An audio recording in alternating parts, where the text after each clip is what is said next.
Grateful. I ain't gonna talk all day. I talk about my brother had me. Where Jake at? All right, Down in front, down in front. right here. Ready?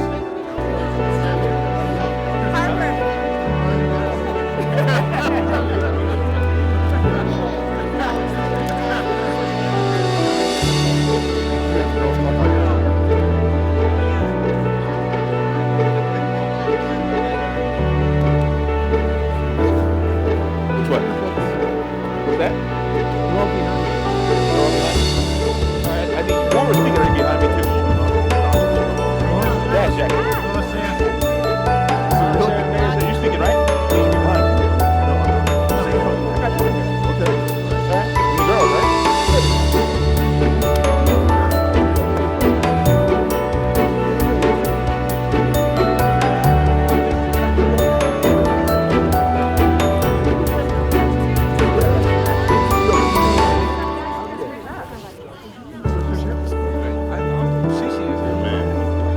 We're back here.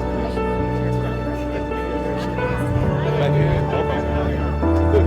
All right. We ready to go? Check. Check. Marlon, we good? A little louder? Louder? A little bit? Good? 1, 2? All right. Can everybody over there bring it in here a little bit? Get a little comfortable up in here? Get some heat. You know what they say? No, don't say it. I ain't going there. You won't.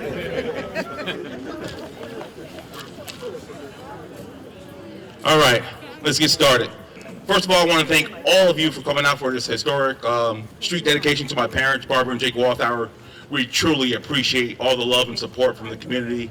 But not only today a historic day, today would have been my mother's 81st birthday, so happy heavenly birthday to my mother.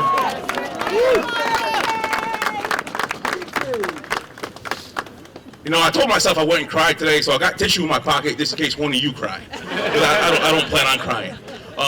I don't know if you can imagine this, but a little black boy born on a red clay road in Waynesboro, Georgia, moved to Hudson to search for his mother.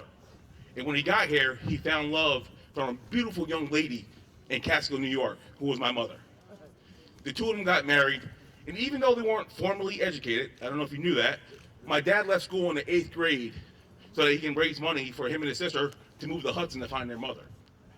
My mother left school in the 11th grade so that she can help take care of her siblings when her mother passed away. Together, they got married. Through dedication, blood, sweat, and tears, they lived the American dream. They built their business from the ground up, had 3 kids. I'm probably their greatest accomplishment. But they did love my brother, sister, Jake, and Nona too. You know.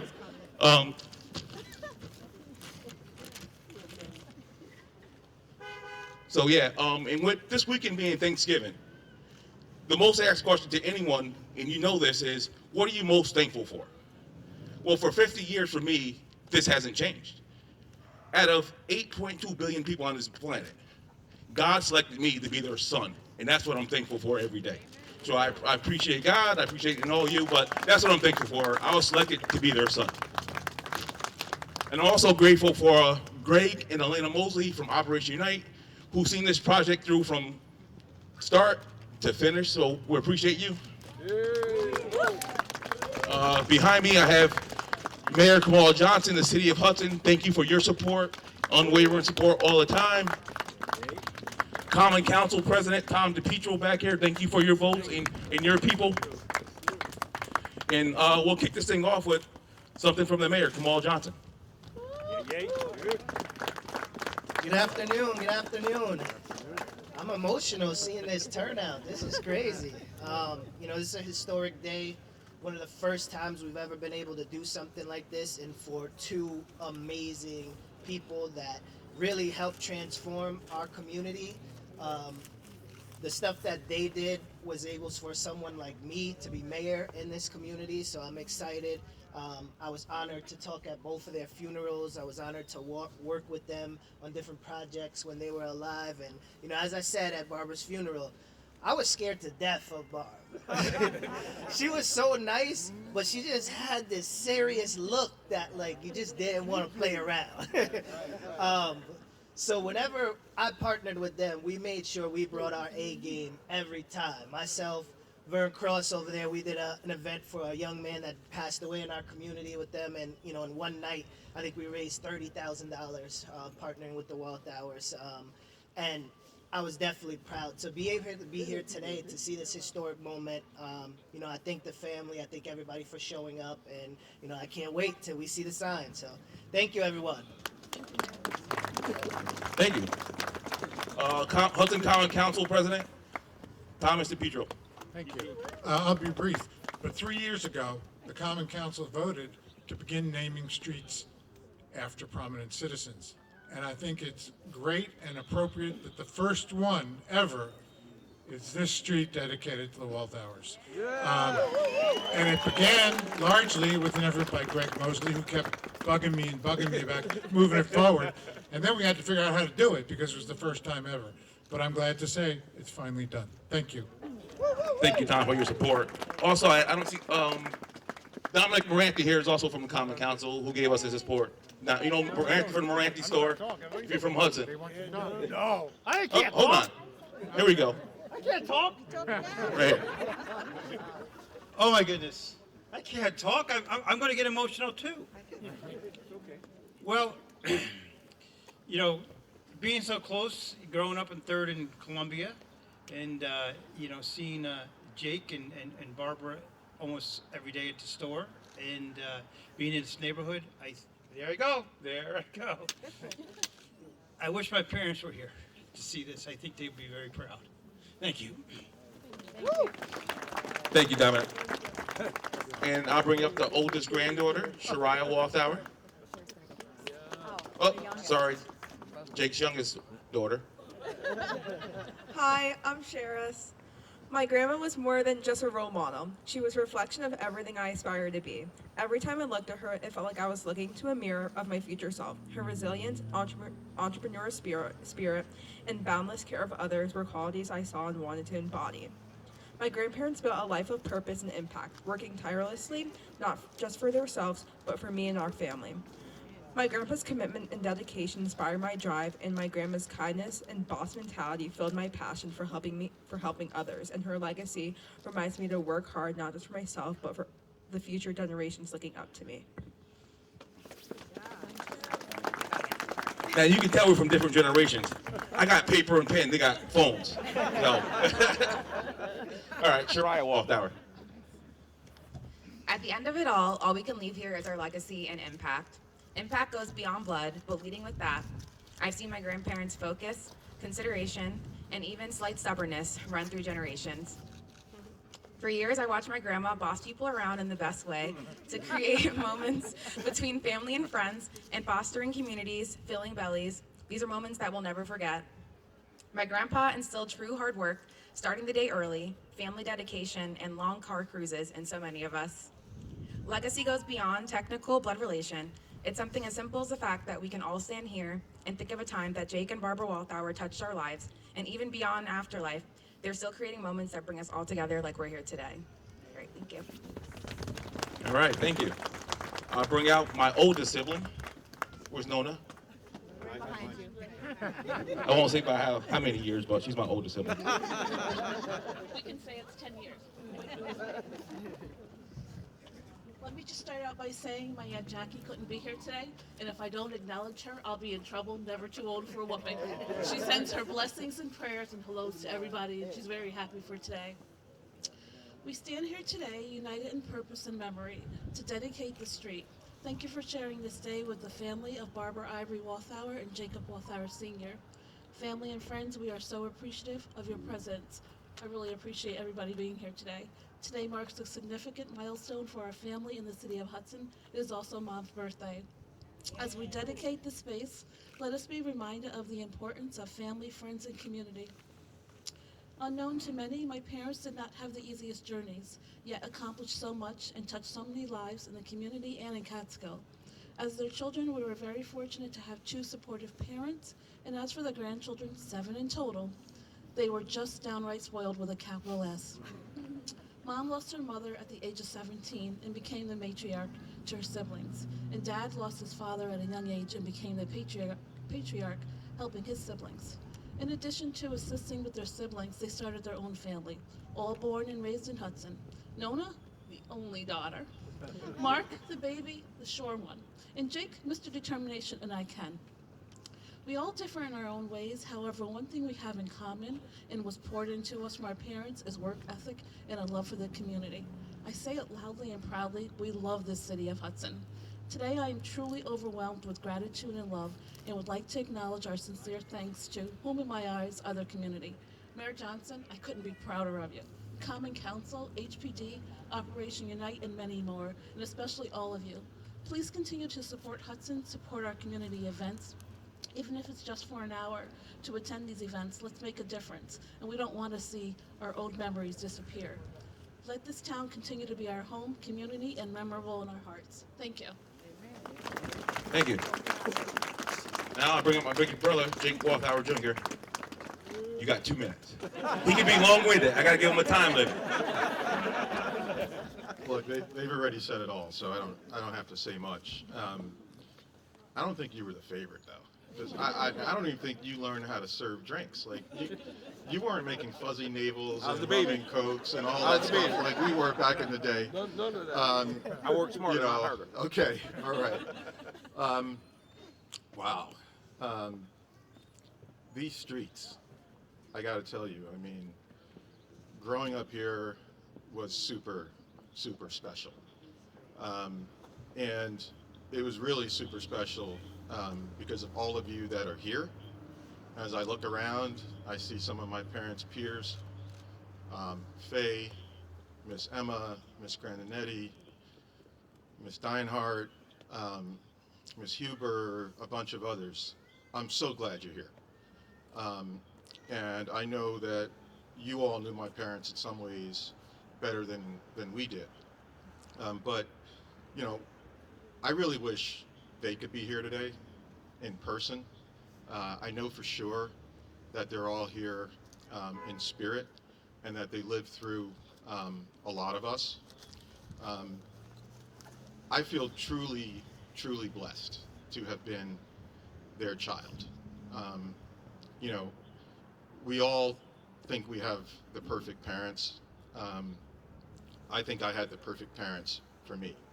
One who taught me what it meant to love and what it meant to embrace and be soft and kind. And the other who taught me what it meant to be hard-nosed, what it meant to work hard, what it meant to be aggressive, what it meant to never quit. And, you know, I miss them so, so much. And I'm so glad that the one thing I always hoped for, because we never really got a chance to know our grandparents because they passed away, was that my kids could get to know my parents. And now, whenever they come back to Hudson, you know, they get to point out to their friends that their grandparents' name, you know, is actually on the street corner of one of the main streets, you know, here in town. The last thing I'll say, because I know I've only got like 15 more seconds, is that, you know, my parents weren't about income. They were about impact. They weren't about profits. They were about people. And my father used to say, as fast as I make it, your mother gives it away. And it didn't matter what your crisis was. If you lost a family member, they were there to provide a repass. If you needed a medical bill paid, they were there to give you a loan. If your son got arrested at 3 o'clock in the morning, they were down there bailing them out. They did whatever they had to do for this community. And I think that, you know, all I could say is how much I appreciate, you know, all of you who supported them. They provided the venue, but all of you came in there and spent your money and generated those profits that they were able to recycle back into the community in a way which made them iconic in this community. But none of it would have been possible without the support of all of you. You came in, you supported them. At night, when they left that place with bags full of money, you made sure for 35 years they got home safely and sound, and that really meant that me and my brother and sister didn't have to worry a lot about them because they had all of you. And so, you know, when I think about the city of Hudson now, I know a lot's changed. I was telling my kids on the way up, when we opened that business, we used to sell drinks for $1.85. You know, a bag of chips was 25 cents, and a Heineken was $1. You can't find that on the street nowadays. And so I know that that means that when I come home, very rarely do I get to see, you know, any of you. And so I'm really happy to see you all here. Hopefully you all join us down at the brewery for lunch, and we get a chance to share some more great memories about my parents. I love them, love all of you, and love the city of Hudson, and thank you all for being a part of it. All right, that's about 3 minutes and 45 seconds. We'll excuse that. We're going to close out with Operation Unite and Greg and Elena Mosley. They mean so much to this community. They do so much for this community. And without Greg, I wouldn't be a trooper. I know Abdul Weed back here wouldn't be a trooper, and a lot of black men and women from Hudson wouldn't be troopers without the help of Greg Mosley. Thank you, Marcus, and welcome to all of you. Now, got you, don't I? Okay, I'll tell you about that in a moment. But it's an honor to be here. When I heard the city had put into a system that streets could be named after people, I thought of no one more fitting than the Walthours, Jake and Barbara Walthour. We created Operation Unite, Lane and I, in 1992. Barbara was on our original board of directors when we founded Operation Unite and worked tireless with us in this community. I got to tell you, they did more for this community than anybody that I know. So it's an honor to know them, work with them. Marcus, Nona, Jake, I'm going to tell you this. My mother said, if you don't teach your children about their history, you will have none. And I hope and pray that Jake, Nona, and Marcus instill in their children the rich history of their grandparents, so they're never forgotten. And by erecting this sign here and naming this portion of Warren Street, Jake and Barbara Walthour Way, it will forever embed them in this community. And I hope that as the New Yorkers come and the tourists come and all the people come who are not from Hudson and they walk up and down Warren Street, I just hope that when they look up and say, well, who's that? Why does that sign say Jake and Barbara Walthour? That somebody still in this community around to remind them of the impact they had in this community for all of us, because we don't want that to be forgotten. And that's the significance of naming the street after them. I'll just say one further thing is that at Operation Unite, through the kind contributions of Jake Walthour Jr., we have a Jake and Barbara Walthour computer lab in Operation Unite. And I thank you, Jake, for helping us put that together, and to stand for our children. Again, it's the legacy being passed down from Barbara and Jake to Marcus, Nona, and Jake Jr. Just keep it going. Even in your families, make sure you tell your children who they are, where they're from, what their grandparents did, so we never lose rich history. And Hudson brags about the rich history of Hudson all the time. Hudson's rich history. Well, I don't want this piece of rich history to ever be forgotten, because oftentimes it depends on who writes the book, who states the history. So the Walthours are an intricate part of this community. They should go down in history as an intricate part of this community, and all these people here are a testament to the greatness of those two people. And I'm honored to be here. Thank you, Marcus, for allowing me to speak. Okay. Oh, my jacket. Oh, I got to say my jacket. If those of you know Jake, he wore this jacket winter, spring, summer, and fall. Now, someone said to me, oh, you got on Jake's jacket. Well, it was my jacket. It was originally made for me, custom made for me in Chicago, a friend of mine. And we had these Operation Night jackets made. I gave Jake his own Operation Night jacket. Not this one. I gave him one. And somehow it disappeared. I don't know if he wore it so much that Barbara got rid of it, but it disappeared. And he was devastated that he lost his Operation Night jacket. So I gave him mine. This my only jacket remaining. I'm telling you, he was just devastated. So I gave him my Operation Night jacket, and he wore it. Like I said, if you know him, you know he wore it all the time. So, after his passing, I asked Marcus, "Can I have the jacket back?" And I have a bar in my house, and this jacket is symbolic. I'm wearing it today, but I won't wear it again. It's been retired to my bar in my house. It hangs on the wall, and Marcus can attest to this. And this jacket will hang there to honor Jake Walthour in my small little bar in my house. But I thought it'd be appropriate to come out and wear Jake's jacket today, and my Savoya hat. So, with all that being said, should I have Harper? I always call her Harper. So if you just pull that string, Harper, and hopefully that sign will come off. Here we go. Hey!